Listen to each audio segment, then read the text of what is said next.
อันนี้เป็นขนมหวานอันที่สองพี่น้องสิใส่จานนี้ไปรวมกันอันนี้มาตะบอนเฮ็ดงานได้นี่ได้แซ่บแซ่บหัวหน้าเอาให้กินเอาให้เป็น10 อันพุ่นล่ะแต่ว่าแบ่งไปให้ญาติได้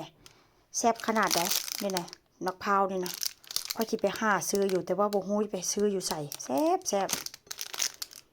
บ่อนเฮ็ดงานก็จะเอามาแล้วก็จะมีช็อกโกแลตนำช็อกโกแลตพี่น้อง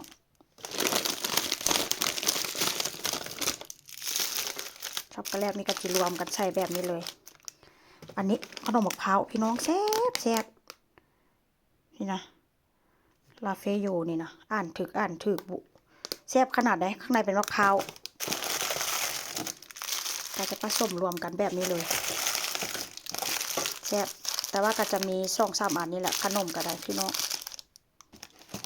แต่ว่าก็จะบ่ใส่หมดเด้อเพราะอย่างเพราะมันหลายใส่ซ้ำนี้ก็พอแล้วล่ะพี่น้องเอ้ยใส่รวมกันซ้ำนี้ก็พอแล้วช่วงนี้เป็นช่วงกินเด้อนี่เด้อช่วงนี้เด้อช่วงนี้ก็เป็นช่วงกินจนว่ากินส้มไปเฮ็ดงานแล้วพี่น้องกินให้มีแฮงไปเฮ็ดงานว่าเส้นซะนี่ล่ะพร้อมเสิร์ฟแล้วกินอาหารเย็นแล้วก็สิไปเสิร์ฟของหวานต่อมาเด้อมากินนำกันเด้อ